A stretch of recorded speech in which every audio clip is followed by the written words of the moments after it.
Good morning, social media. This is Rich again, back for your first video blog of the day for Monday, March 23rd, 2015, around 7:25 in the morning in Billerica, Massachusetts. Cold day out. High's only going about freezing and still a little bit breezy. Some news to report.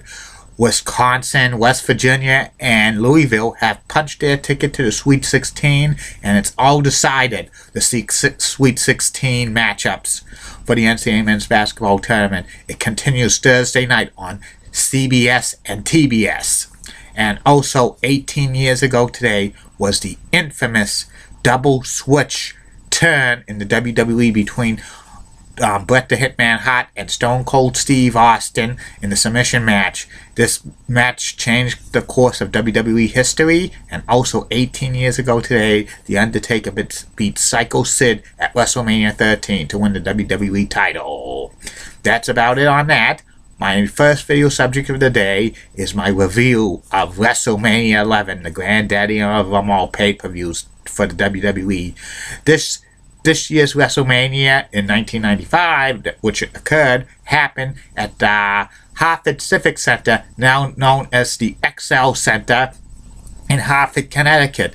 And this WrestleMania had 7 matches. Calling WrestleMania was Vince McMahon and Jerry the King Lawler, and the interviewer was good old JR, Jim Ross, and Todd Pettingill. They had celebrities there: Nicholas Churchill as a special guest ring announcer, Jonathan Taylor Thomas as a special timekeeper, and Pamela Anderson and Jenny McCarthy as well. They had a special Olympian do the America the Beautiful.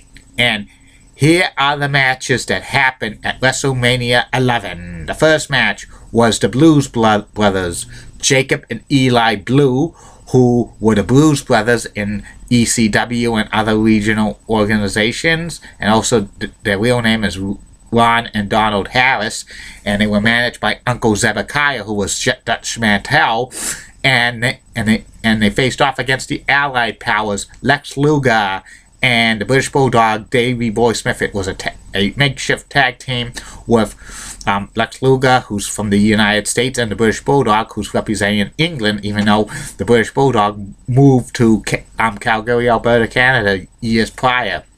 And this was a tag team match. Lasted about 6 minutes. Davey Boy Smith won the match by pinning Jacob Blue, but Eli was the legal man, and the twins did a double switch. This was an okay opener for a match, not the best.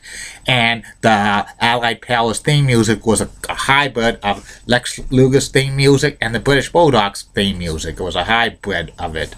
The next match was for the Intercontinental Championship. It was the bad guy, Razor Ramon, the challenger, with the 1-2-3 Kid against the reigning Intercontinental Champion at the time, Double J, Jeff Jarrett. That's J-E-F-F-J-A-R-R-E-T-T. That's Double J, Jeff Jarrett. It wasn't that country music Cena gimmick that he was in. He had in his corner the Roadie, who eventually became Jesse James, the Road Dog Jesse James of the New Age Outlaws. And this match was for the Intercontinental title. This was about maybe a 12-13 minute match. Razor Ramon beats Jeff Jarrett by disqualification because the Roadie interferes, causing disqualification because he clips Razor Ramon's knee. Afterwards, 1-2-3 Kid helps out, but he gets attacked by Jeff Jarrett and the Road Dog. This Intercontinental title match was kind of awful, and Razor Ramon was kind of in a state of flux around this time in 1995. There was rumors that WrestleMania 11, the original plan was for Razor Ramon to turn heel and face off against The Undertaker, which would have been great. That probably would have been a great match. That probably would have left Jeff Jarrett to defend against maybe the 1-2-3 Kid or somebody else. But those things happen. I didn't really like this match. The next match was The Undertaker with Paul Bearer facing off against King Kong Bundy with the $1 Million Man Ted DiBiase in his corner. The $1 Million Corporation, the $1 Million Man, had the possession of the Undertaker's urn. And the special guest and the referee for this match was Larry Young, who was an umpire for the American League, but baseball was out on strike and he needed a job, so he was a referee for this match. This was one of the worst matches the Undertaker has wrestled at a WrestleMania. King Kong Bundy was all kind of washed up. Briefly, the Undertaker, Paul Bearer, regained the urn, but he was attacked by Kama, the Supreme Fighting Machine. Kama attacked Paul Bearer, regained the urn, and Jim Ross was interviewing him, and he said to Jim Ross, "I'm going to melt this urn to a gold necklace across the chain." Undertaker wins with clotheslines and choke slams on King Kong Bundy. Very awful match, in my opinion. The next match was for the WWE Tag Team titles. It was the Smoking Guns, Bart and Belly Gun brothers. Well, they're not really brothers in real life. They were the current WWE champions, facing off against the King of Hearts, Owen Hart, and the mystery partner. There was speculation who was the mystery partner going to be. They were speculating on TV. It could have been Mabel or Jerry the King Lawler. I had ridiculous rumors it was going to be Terry Taylor. One person said it was going to be Hulk Hogan coming back to the WWE, but those rumors were not true. Owen Hart announces to the crowd his tag team partner is going to be the man who beat my brother for the WWE Championship, Yokozuna. Yokozuna comes back to the WWE for the first time in about 5 months. He hasn't been seen since the casket match at Survivor Series 1994. He's with Mr. Fuji and Jim Cornette, and Yokozuna now has a beard and stuff. And he weighed well over 600 pounds, very limited mobility, so they had to put him in tag teams. And they faced off against the Smoking Guns. This was a predictable match. Yokozuna bonsai drops Billy Gunn, and he tags in Owen Hart for the 1, 2, 3. And Yokozuna and Owen Hart are the new tag team champions. You know, this was kind of a predictable match and stuff, but it was at least to get Owen a championship. And Yokozuna back in the fold. And the next match was the submission match between Bob Backlund, Mr. Bob Backlund, against Bret the Hitman Hart. Actually, it was an I Quit match. And the special guest referee was Rowdy Piper. This was, a decent match and stuff like that. Bob Backlund put Bret the Hitman Hart on the cross-face chicken wing, but Bret Hart reversed it and put Backlund and quit chicken wing, and he said, "Do you want to quit?" He did it. Yes. Bob Backlund said several months earlier if somebody could break the cross-face chicken wing, he would retire from professional wrestling, but he didn't. But after the match, Jim Ross interviewed Bob Backlund. He says he's seen the light. He's seen the light. People were speculating he was going to be turning face, but eventually that turned into him running for president of the United States, which was a stupid gimmick.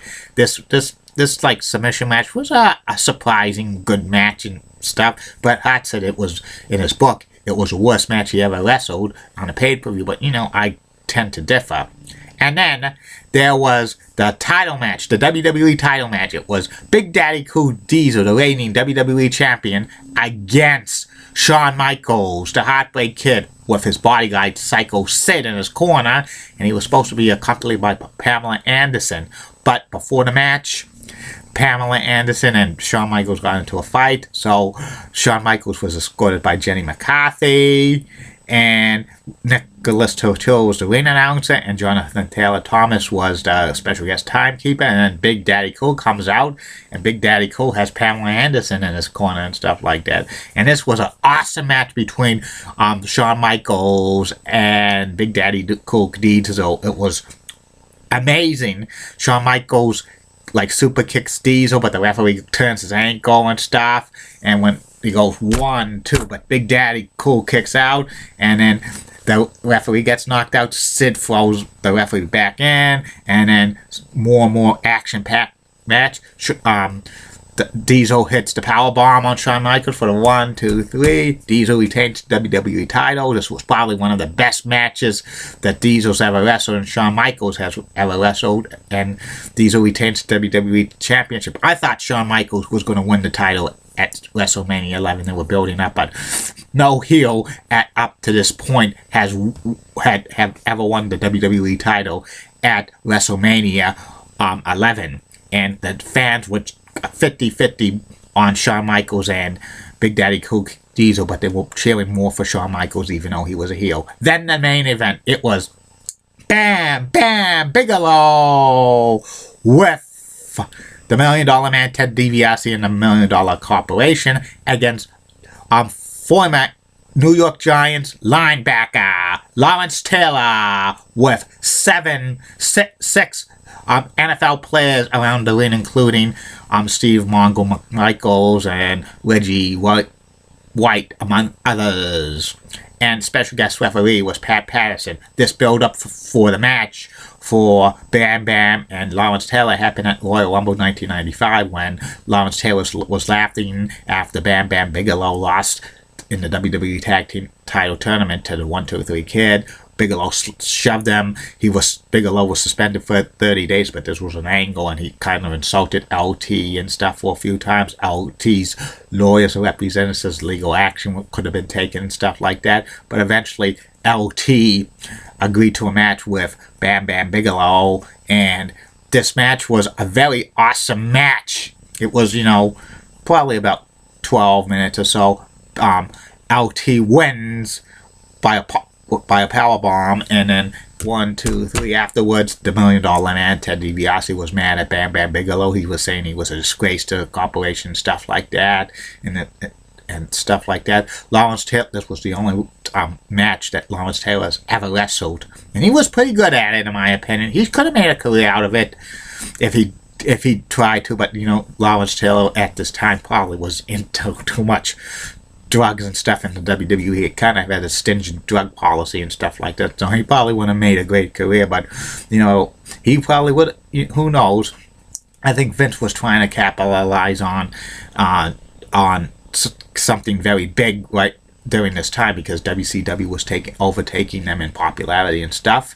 And I thought this WrestleMania 11 was kind of down the middle.